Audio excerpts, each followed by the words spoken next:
There we go. We're off now. My fault. There we go. So it's probably been nice just to spend time with your siblings and stuff, right? I'm actually not even staying with my family at my siblings and everything. I'm with my grandparents in Scarborough, so I don't really get to see them too much often. Right. Whereabouts are you right now? In Scarborough, yeah, my family lives in Ajax, like my mom and my siblings. So Right. So you've been going down, I guess, here and there, right, just to visit? every once in a while, you try to keep your distance because any sort of risk you don't want to take back to my little siblings, right? So No, for sure. I understand that. So rather than doing an introduction and stuff, I want to kind of go through everything, starting with how you started to play volleyball, and then kind of fast forward up until 18U, and then okay, talk about your time at Alberta and a little bit at Ryerson and stuff. okay, dope. So I guess like the first question I have for you is, how did you start playing volleyball? It's actually a pretty funny story. When I went to St. Mike's, downtown Toronto, my coach, Alan Arsenault, he had these little kind of like cardboard cutout volleyballs posted on like in our school cafeteria, Right. and he'd put them at different heights around the cafeteria, right? And like each of them was filled in with like a different color chalk at different heights. So it's like, okay, if you can jump and touch the volleyball with like the red chalk, oh, you should try out for like the grade 12 team or whatever, right? Right. When I was in grade 8, I jumped and touched, I think it was the grade 12 one, and he asked me to be on the spring season. We have 2 volleyball seasons at St. Mike's. Right. Because we play in the Catholic school board and we also play in the private school board. Right. Yeah. So the first season was done. I played on the basketball team for that season. But yeah, I played for the spring season. That was fun, so I enjoyed it. Right. And was volleyball something that you were able to pick up pretty quickly, or did it take a little bit of time to kind of develop some of those skills? It was really tough before I started playing beach. Right. And then once I started playing beach and I was forced to learn how to control the ball a bit better, it was much easier. And what was your first exposure to club volleyball? It was actually that same year. So my coach, Al Arsenault, actually coached Leaside as well. Okay. And we practiced out of St. Mike's. Right. So I pretty much went to school at like 6 a.m. in the morning and then left school at like 10 p.m. I just stayed at school all day. So it was pretty easy for me. Right. And you talked about playing beach. Who was your first ever partner? Someone on Leaside named Nick Avison. Okay. Yeah, he basically showed me the ropes. Right. And so aside from passing, what else did you notice really developed in your game playing beach? Definitely my ability to jump. Like I couldn't really jump as high as I do now before I started to play beach. Like it was drastic improvement. Right. And just like game knowledge as well, right? And vision on court. Because I played middle for the majority of my club career. Right. So vision when I'm up in the air, it was invaluable. Right. And before we talk about your time at Packman, right? From Leaside, you made a move to Storm. Mm-hmm. And how many years were you at Storm for? Was that 2 years? Only 1 year. Only 1 year. 1 year. So you went to Storm for a year where a team that's played Packman, right, quite a few times in the provincial finals. What was it like to be kind of a part of that rivalry then? It was interesting to be on both sides of the rivalry, actually. Right. On the Storm side, I had a really good time on both teams. Like, I don't think I had a negative experience on either team. But yeah, it's an interesting level of intensity, right? Because it was always Storm and Packman in the finals. Yeah. Right. So having been on Storm and then being on Packman and playing Storm, it was kind of tense, but whatever. I had a good time. It was fun. For sure. And just going back to the start of your volleyball career, what was your first maybe introduction to Packman? First introduction to Packman, probably playing against Parvy and Shawan in beach. Yeah. Right. Yeah. And at that time, you would have been playing with Jordan, moving down the road? Yeah. And how did that relationship start? How did you kind of get to know him and stuff? JP? Yeah. Yeah, so actually, him and his partner, Mitch, beat me and Nick in provincials in my first year of beach. And then that summer, actually, my first summer of beach, him and I actually played a couple 16U tournaments. Right. While we were 15U, just to try out the partnership and everything. I was awful. He pretty much carried me the whole time. Right. But yeah, like we started playing from then on, and then the next summer we decided to be partners. Right. And was that a conversation that you and JP had beforehand about going to Packman in recent years? I can't really remember. I feel as though it was, because there were a couple guys from a bunch of teams that really just wanted a little bit of a change. And Packman was just a really welcoming place for that. Right. And one thing I noticed on your Instagram, right, is you post a lot with Xander, right? And the Kaczynski brothers. Was that a relationship that was pre-existing, or was that something that maybe grew once you got to the club? It's actually pretty funny because I lived in Ajax with my mom while I was playing for Pac-Man. Right. And I also went to school downtown Toronto, right? So it was really tough for me to go home between practice and school. Right. So I used to always go down to the Kaczynski's place and hang out with them, like between school. Right. And in practice. So I'd get a ride to Pac-Man with them, back from Pac-Man with them. Like I was pretty much getting home every night at around 11:30, 12. And then I had to go do my homework and everything. So, I mean, it was really helpful to have a little place that I can go and try to get some studying done and hang out with them. But so walking into tryouts, right? You guys, obviously, that Pac-Man team obviously had a good year the year before, right? Winning provincials and coming second at nationals. Walking into that tryout, did you feel maybe a sense of urgency to win that 18 national title the moment you walked into that gym? Yeah, of course. I mean, like the level of standard was crazy, right? I actually, my main reason for going to Pac-Man was to play for Orest, right? Because I'd heard that Orest was one of the greatest coaches in Canadian history. So I went and played for him, and he didn't disappoint at all. Right. Yeah, Orest is probably the biggest reason I was able to make the jump from club volleyball to university volleyball. Right.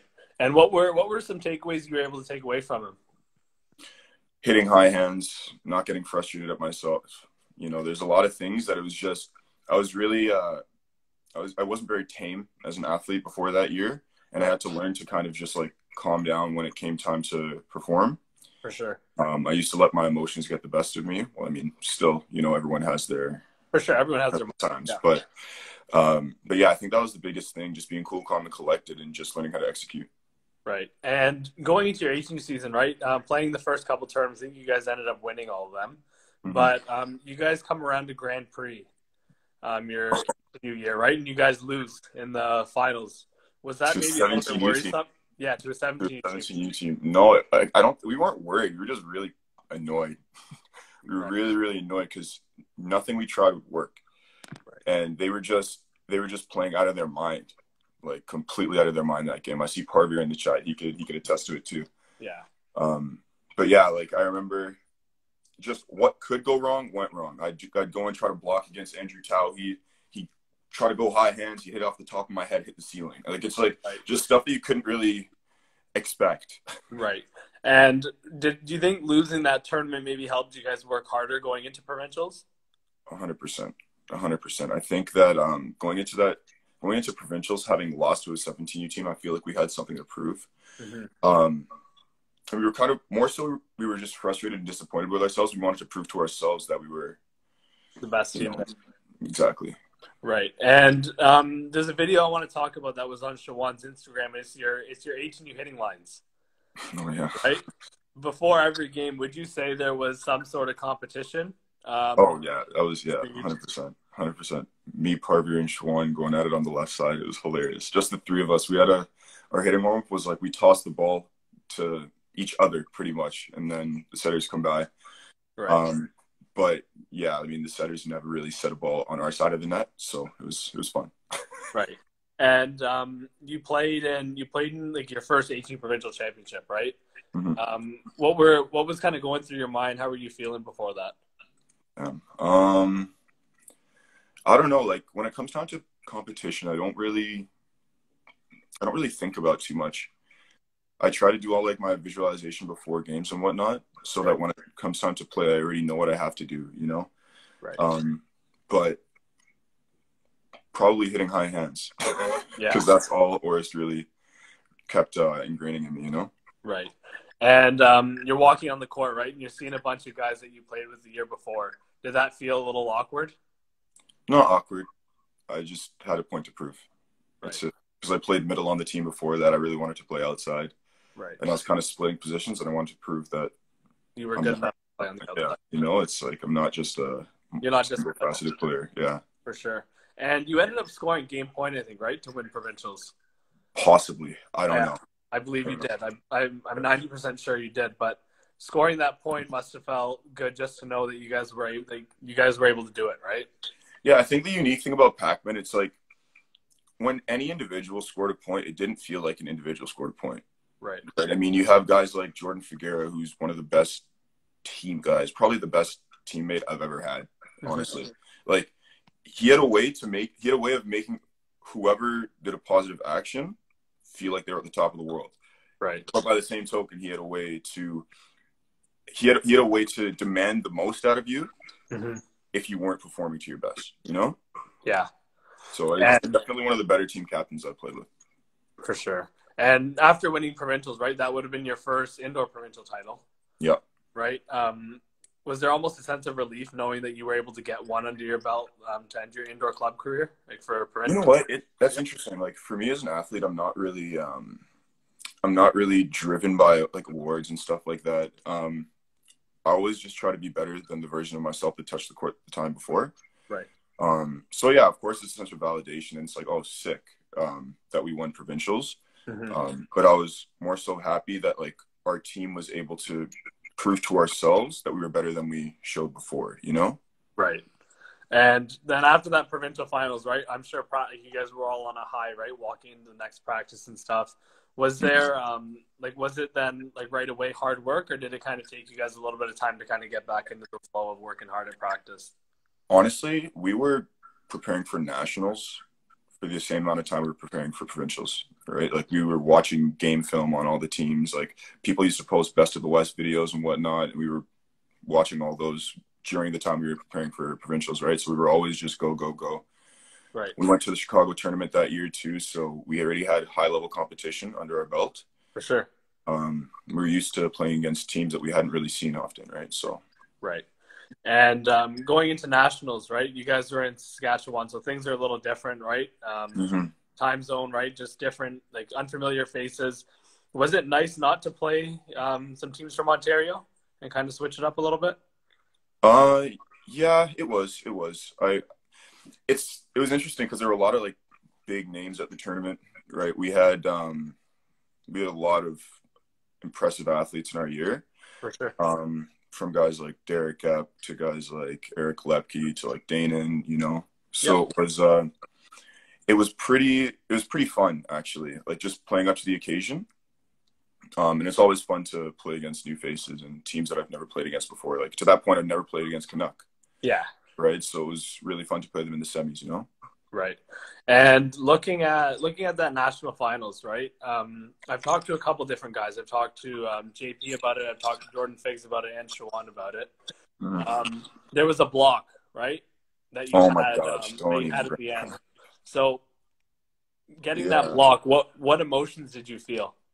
That was the best and most disappointing feeling at the same time, because I was in the air, I got the block, and it literally landed a centimeter out. Yeah. And it was one of those where it's like, I think it's out, but maybe it's not. But maybe it's not. And then I turned around, and the whole team had rushed the floor. So I was like, hey, we just won nationals. Yeah. And then we didn't. So I mean, it was highly disappointing, you know. And before we talk about what you were able to take from that national finals, was that a point that you watched over and over again? I can't watch it. I can't watch it to this day. Right. Yeah, no. And losing that national finals, right? Obviously, an 18 national final is something that every kid strives for when they're playing club volleyball, right? Losing that, what were you able to take out of that? Got to get better. Right. Yeah, that's the biggest thing. Just got to get better. Right. Just started focusing on. I honestly watched the whole game tape with the exception of that one point multiple times. Right. And before we talk about your university stuff, let's talk a little bit about your time playing beach. You were able to represent Canada, right? A couple times playing beach. Like, what type of pride does it hold in your heart to be able to know that you've represented the country? Oh, it's amazing. It's amazing. And it's pretty interesting that the first time we did it, all 4 people that went down to Worlds were all Pac-Man people, right? Pac-Man players. So it's definitely a testament to the club and, you know, everything that the club stands for, the excellence. And right. And that would have been your first kind of look at international competition, right? Yeah, that was when I was U16. Yeah, we were U16 that year. Right. And was there anything that really kind of woke you up there watching? Was there something that was like, welcome to the, like, the big stage, basically? You know what? We actually played against some pretty high-level competition. As you know, like, Parvy and Shawan came 4th in the world that year.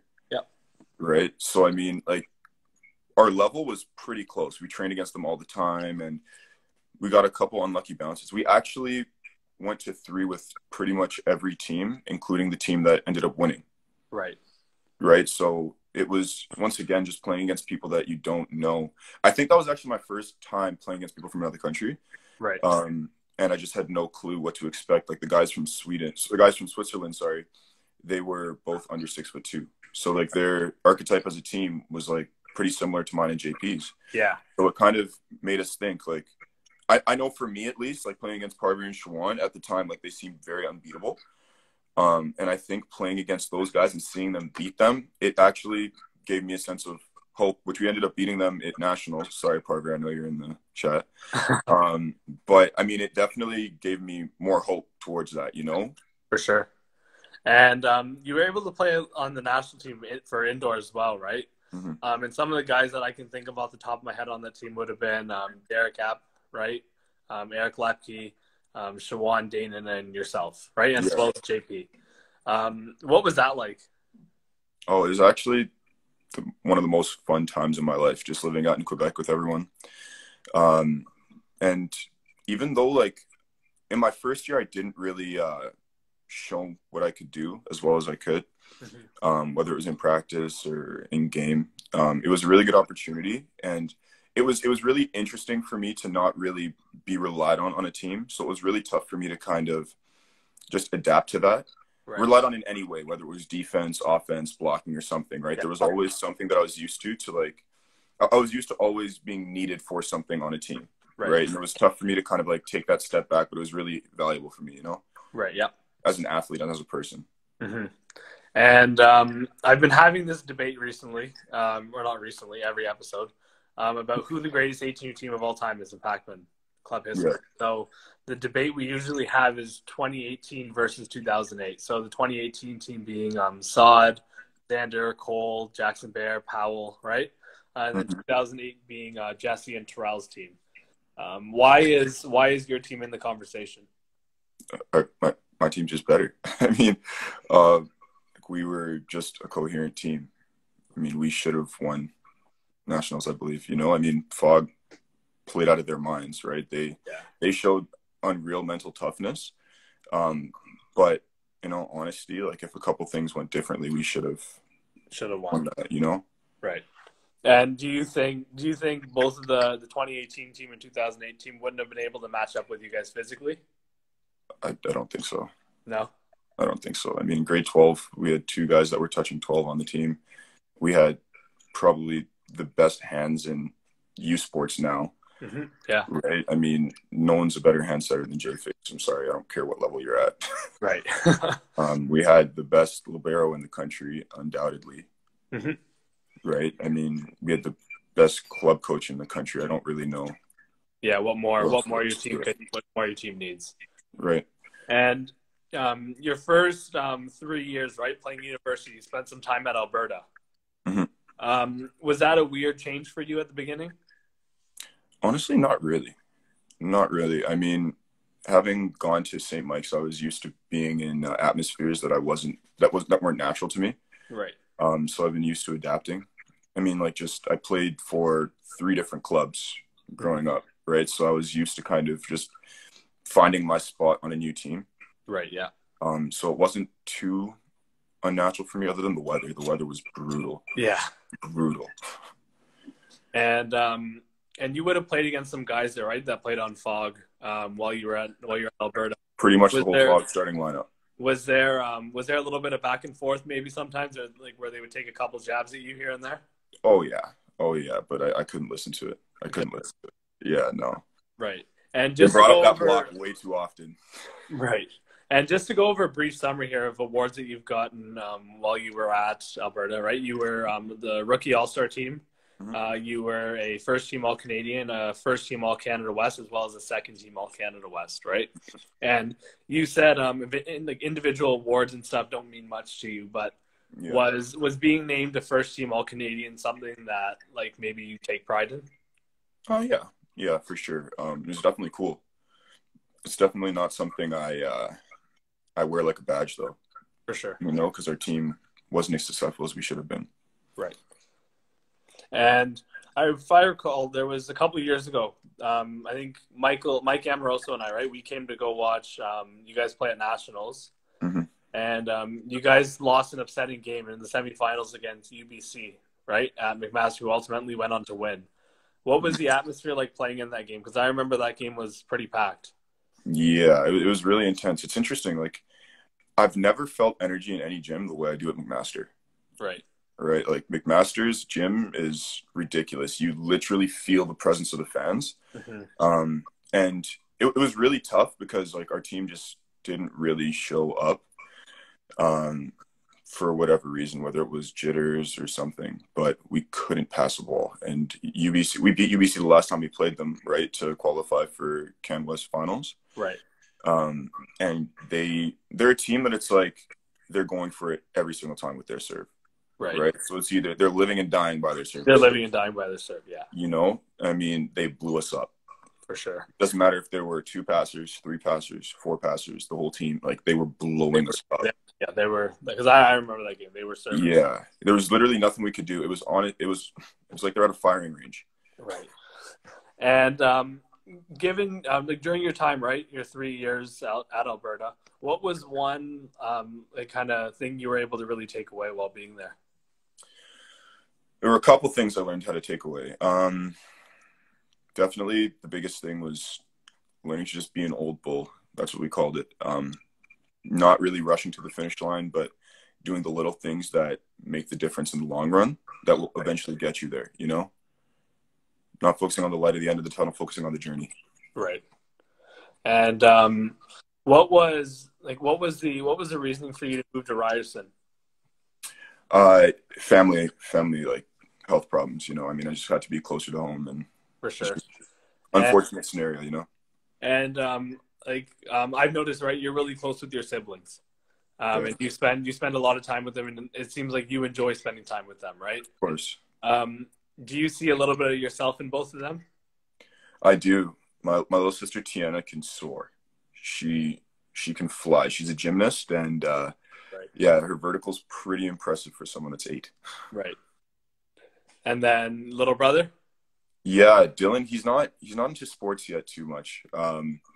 But yeah, he definitely has a character. Mm-hmm. He's definitely a character. For sure. I guess my last 2 things for you are, what are some future goals that you want to maybe accomplish in volleyball, outside of volleyball? Going forward, I think I'm doing a lot of, like, rebranding. I'm doing a lot of just kind of feeling out where my passions really lie in life. Mm-hmm. I definitely want to coach, right? Right now my body's kind of beat up, so it's kind of tough for me to focus on the playing aspect of volleyball for too much longer, I think. Yeah. But definitely just, like, maintaining the physicality I have and improving on that. Right. And this, yeah, I want to coach. I like coaching. Yeah. And I'm sure the club would love to have you, for sure. Yeah. Yeah. And my last thing is just advice to younger athletes. Advice to younger athletes. Don't hate yourself for a mistake. You're human. I mean, like, there was way too many times that I beat myself up over one mistake. Right. And honestly, like, it wasn't worth it at the end of the day because it took away from myself. It ended up taking away from my team. Mm-hmm. Because people can feel that energy, especially when you're on a court, right? I mean, if someone's not all there and they're absent-minded, it's pretty evident, right? Especially if you end up being someone that your team relies on in some way. For sure. If they're looking to you for an answer, and you're too busy focusing on yourself, right? In my career, I started looking at that as selfish of myself to do, you know? Right. And I think that's all we got. But like, thank you so much for coming on. It's a pleasure. Thank you for having me. And I'm sure we'll see you around soon. Of course. All right. Have a good day, man. Catch you later. Thanks for having me. All right, guys. So I will be announcing sometime within the next couple of days who's on next Friday.